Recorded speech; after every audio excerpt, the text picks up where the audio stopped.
नमस्कार, आपका स्वागत है आपके अपने YouTube चैनल लाइव ज्ञान स्टडी में। हमारी आज की कहानी है राजा की भैंस ने घोड़ा जना। एक था राजा, उसके 7 कुंवर थे। तो राजा क्या करता है, अपने इन कुंवरों की अच्छी तरह परवरिश करता है, उनको अच्छी शिक्षा देता है और जब वे शादी के योग्य हो जाते हैं तो पड़ोस के राजाओं की सुयोग्य कन्याओं से उनकी शादी करवाता है। तो सब खुशी खुशी चल रहा है। राजा और उसके कुंवर सुख शांति से जीवन बिता रहे हैं।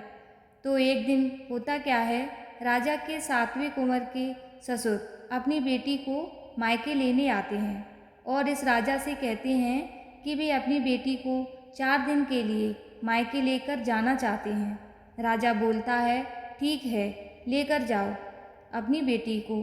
तो वह राजा अपनी बेटी को यानी 7वें कुंवर की पत्नी को मायके लेकर जाता है। लेकर गए तब होता है क्या, 4 दिन के 8 दिन होते हैं। 8 के 15 और 15 का महीना होता है। कन्या के पिता उसे वापस ससुराल नहीं पहुंचाते हैं। तो यह राजा अपने 7वें कुंवर से कहता है, बेटा, तुम्हारा ससुर तो तुम्हारी पत्नी को घर नहीं पहुंचा रहा है, इसीलिए अब तुम ही ससुराल जाकर पत्नी को लेकर आ जाना।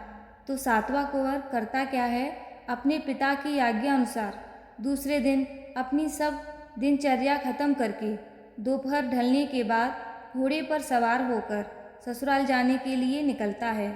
तो अंधेरा छाने के बाद वह ससुराल पहुंचा तो कुंवर सीधा अपना घोड़ा लेकर ससुर की गौशाला में बांध जाता है और वहाँ भैंस की खूंटी के नज़दीक एक खूंटी से उसे बांधता है।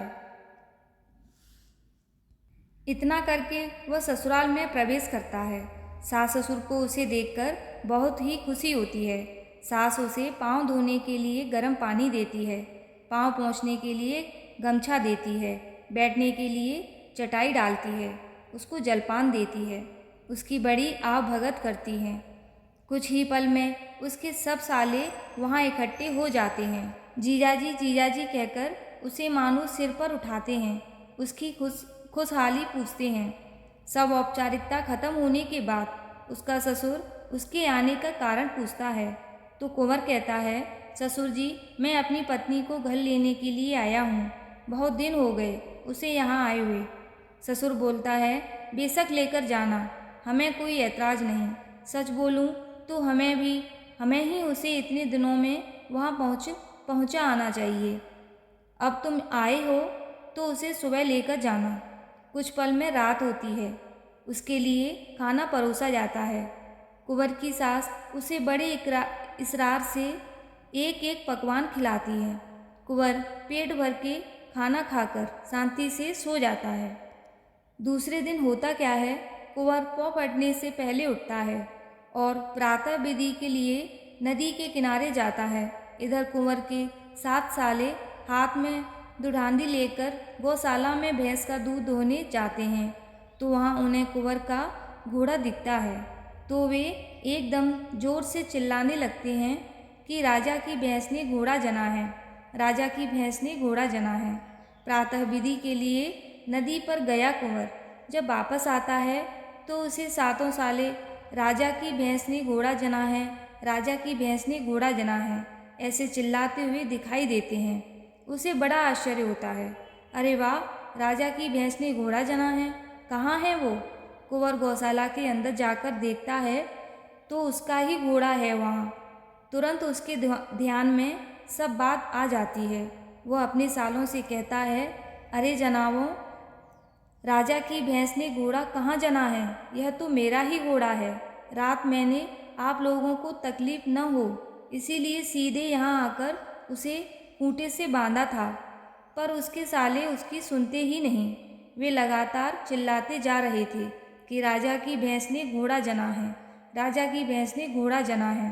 कुंवर सालों को समझाने का बहुत प्रयत्न करता है, लेकिन वे एक भी सुनने को तैयार नहीं थे। वे एक ही बात बोल रहे थे कि राजा की भैंस ने घोड़ा जना है। कुंवर को एकदम सदमा पहुंचता है। वह ससुराल पत्नी को लेने आया था, यह बात भी भूल जाता है। और सिर पर हाथ लेकर मैं लुट गया ऐसा कहते रोते रोते अपने घर की राह चलने लगा। कुछ अंतर की राह वह काटता है तो बीच रास्ते पर होता क्या है, एक सियार वहाँ बैठा है। वह कुंवर को रोता देखकर पूछता है, अरे कुंवर, आपको क्या हुआ है, रोते क्यों हो? किसको किसको क्या हुआ है? कुंवर कहता है, क्या बताऊं तुम्हें सियार दादा, कल मैं गया था ससुराल। अंधेरा छाने के बाद वहाँ पहुँचा तो मैंने क्या किया कि सीधा गौशाला में गया और भैंस के खूंटे के नज़दीक घोड़े को बांधा। अब सुबह उठकर घोड़े को लेने गया तो साले कहते हैं कि राजा की भैंस ने घोड़ा जना है। ऐसा है क्या? मैं देखता हूँ, मैं तुम्हारा घोड़ा तुम्हें वापस दिलवाऊंगा। आओ मेरे साथ, कोई डरने की बात नहीं है। तुम सिर्फ इतना करो कि राजा के पास जाकर उसे कहो कि तुम्हें न्याय चाहिए। सियार ने जो कहा कुंवर ठीक वैसे ही राजा से जाकर कहता है। जमाई की मांग पर कुंवर का ससुर न्याय सभा पंचायत बुलाने के लिए तैयार हो जाता है। वो सारी प्रजा को न्याय सभा के लिए हाजिर होने का न्योता देता है। प्रजा भी तुरंत न्याय सभा के लिए हाजिर हो जाती है। तो न्याय सभा बुलाई गई थी एक खुले मैदान में न्याय सभा में बैठा था राजा प्रधान। राजा के सब सरदार, सिपाही और गांव के सभी लोग, उनमें सियार भी था। तो पूछताछ शुरू हो जाती है। राजा अपने पुत्रों से पूछता है, तुम्हारी वकालत कौन करेगा? पुत्र कहते हैं, वह देखिए हमारा वकील। वे पास ही बैठे अपने वकील को राजा को दिखाते हैं। अब राजा जमाई से यानी कुंवर से पूछता है, तुम्हारा वकील कौन है? कुंवर कहता है, मेरी वकालत सियार दादा करेंगे। ऐसा कहकर कुंवर मैदान के एक कोने बैठे सियार की ओर उंगली से निर्देश करता है।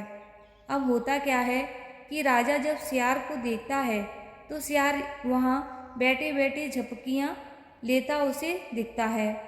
राजा उससे पूछता है, क्यों रे सियार दादा, भरे दिन में झपकियाँ क्यों ले रहे हो? रात सोए नहीं क्या? उस पर सियार जवाब देता है, क्या बताऊं महाराज, रात समंदर में आग लगी थी, मैं गया था बुझाने, तो रात को नींद नहीं ले सका, इसीलिए अभी झपकियाँ ले रहा हूँ। सियार की बात सुनकर वहाँ हाजिर सब लोग जोर जोर से हंसने लगते हैं। राजा भी अपना हंसी रोक नहीं सका। हंसते हंसते ही वह कहता है, क्या कह रहे हो सियार दादा, समुंदर को कभी आग लग सकती है? क्या तुम उसे बुझाने गए? उस पर सियार बड़ी गंभीर आवाज़ में बोलता है, यदि राजा की भैंस घोड़ा जन सकती है तो समुद्र में आग क्यों नहीं लग सकती? सियार की बात सुनकर राजा का मुंह एकदम उतर जाता है। सालों के मुंह पर भी मानो तमाचा पड़ जाता है। वे चुपचाप घोड़ा लाकर बहनोई के पास खड़ा कर देते हैं। कुंवर अब देर नहीं लगाता, घोड़े पर अपनी पत्नी को बिठाता है, स्वयं उस पर सवार होता है और तुरंत वहाँ से अपने राज्य जाने के लिए निकलता है। लेकिन जाने से पहले वह सियार दादा को धन्यवाद बोलना भूलता नहीं।